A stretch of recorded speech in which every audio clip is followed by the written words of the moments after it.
అందరికీ నమస్తే. నేను Vijaya. Welcome to voice of Vijayalakshmi. ఆకుకూర అయితే పొన్నగంటి కూర అయితే ఎంత బాగా వచ్చింది.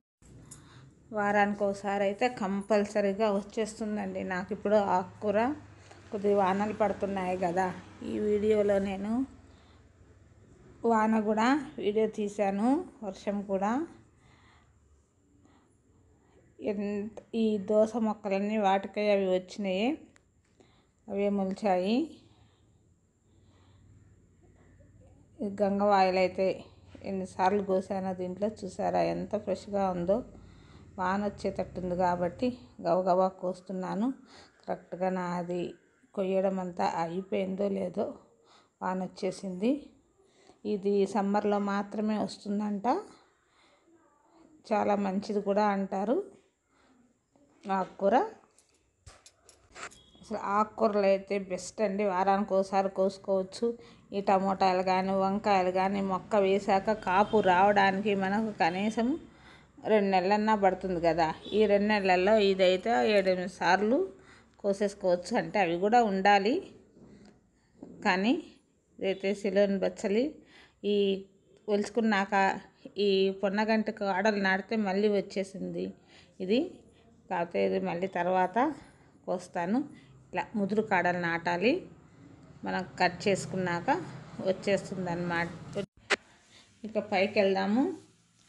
పైకి వచ్చేసాను. ఇది కొద్దిగా సాయంకాలం గంగవాయిలు ముడుచుకున్నట్టు ఉంటుంది, అందుకని ఎక్కువ వీడియో తీయలేదు నేను. ఈ కామంచి కాయలని చిన్నప్పుడు తినేవాళ్ళం కదా. ఇది ఎంతమందికి తెలుసో నాకు కామెంట్ చేయండి. ఇవి టేస్ట్ కూడా బాగుంటాయి. పైకి వచ్చినప్పుడల్లా 1, 2, ఒక 3, 4 దొరికితే తినేస్తున్నాము మేము. నేనే తినేస్తున్నా. చిన్నప్పుడు ఇవి తినేవాళ్ళం కదా. ఇది బాగా వచ్చేసి పొన్నగంటిని కూడా సరిగా రాకుండా చేస్తుంది ఈ మొక్క. అయితే మిరప చెట్టులాగే ఉంటుంది. గంగవాయిలు సాయంకాలానికి ముడుచుకుపోతుందండి, మళ్ళీ మార్నింగ్కి ఫ్రెష్ అయిపోతుంది. నేను కూడా రేపు మార్నింగ్ వండుకుంటాను, అందుకే సరిగా వీడియో తీయలేదు. ఇదంతా దానికై అదే వచ్చింది అసలు.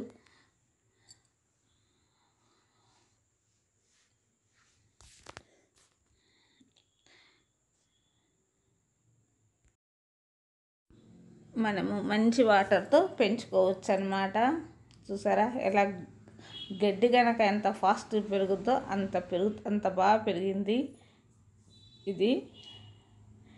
నేనైతే అప్పుడప్పుడు కోస్తున్నాను, కానీ కోసినప్పుడల్లా నేనైతే వీడియో తీయట్లేదు. ఈసారి వానలకి ఇంకా చాలా బాగా వచ్చింది, అందుకే తీస్తున్నాను. ఇప్పుడు మన ఈ ఆకుకూరల్లో పొన్నగంటి ఉంది, గంగవాయిలు ఉంది, ఎర్ర తోటకూర ఉంది, మళ్ళీ చేమాకుంది, గంగవాయిలు, ఇంకా ఏం కావాలి. ఒకేసారి ఇన్ని రకాల ఆకుకూరలు వాడుకున్నాము అంటే, పప్పులో వేసేసాము అంటే మనకు అన్ని రకాల పోషకాలు అందుతాయన్నమాట. అందరూ దీనికి ఏమీ ఖర్చు అవసరం లేదు. మన కిచెన్ వేస్ట్ నుంచే ఒక విత్తనాల ద్వారా, కాడల ద్వారా మనం పెంచుకోవచ్చు. పెద్దగా కొనేదేమీ ఉండదు. పాలకూర అలాంటివైతే విత్తనాలు కొనుక్కోవాలి, కానీ ఈజీగా పెంచుకోవచ్చు అన్నమాట. కిచెన్ వేస్ట్ అవ్వదు. మన వాడే బియ్యం కడిగి నీళ్ళు అవి అన్నీ కూడా ఏమి వేస్ట్ అవ్వకుండా అవే పోయచ్చు. ఇక వానాకాలం అయితే నీళ్లు పోసే పని కూడా లేదు. ఒకసారి వాన పడిందంటే 2-3 డేస్ వరకు మనం వాటర్ పోయక్కర్లేదు. ఎక్కడెక్కడ చిన్న చిన్న మొలకలు వస్తాయి కదా, అవి నాటుకుంటూ వెళ్ళడమే, బతికేస్తాయి. ఇప్పుడు మనము మిరపకాయలు కడుగుతుంటే మిరప విత్తనాలు అవి పడి మిరప మొక్కలు వస్తాయి కదా, వాటిని నాటుకోవడమే. ఇక చూసారు ఎంత పొడవుగా పెరిగిందో. ఇంకా వదిలేస్తే ముదిరిపోతుంది. ఇక నల్లేరు కూడా కోసేసుకుందాం. ఇది ఇంతకుముందు టబ్బులో ఉండేది నా దగ్గర. ఈ బ్యాగ్స్ ఉంటే వాటికి వాటిలో నేరేడాకులు అవన్నీ నింపేసి ఎండుటాకులు కొద్దిగా మట్టి వేసి ఇది పెట్టేశాను. కిచెన్ వేస్ట్ అంతా వేసి ఫాస్ట్గా బాగా వచ్చింది. లేకపోతే ఈ లోపలైతే అసలు నల్లేరే రావట్లేదు.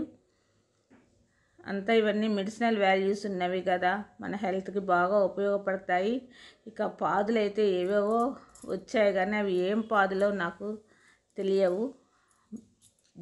దోసనో ఏవో మరి అవి వచ్చిన వాటిని అన్నిటినీ అలా అల్లిస్తున్నాను. చూద్దాం ఏం కాస్తాయో.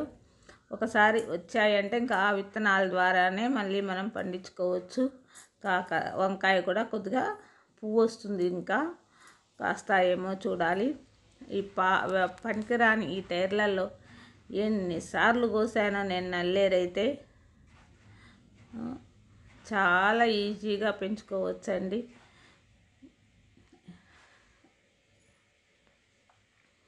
నల్లేరు పచ్చడి చేసుకున్నామంటే దోశల్లోకి బాగుంటుంది, అన్నంలోకి బాగుంటుంది. ఎప్పుడు ఆ పప్పుల పొడి చట్నీలే కాకుండా ఇవి కూడా తింటే చాలా మంచిది. రోటి పచ్చళ్ళు మొండి మొక్క అన్నమాట. ఇది కూడా ఒక్కసారి నాటామంటే పొన్నగంటి కానీ ఇది కానీ ఇక మనల్ని వదలదు అసలు. ఇవి అమెజాన్లో కూడా నల్లేరు డ్రై పొడి అమ్ముతున్నారట.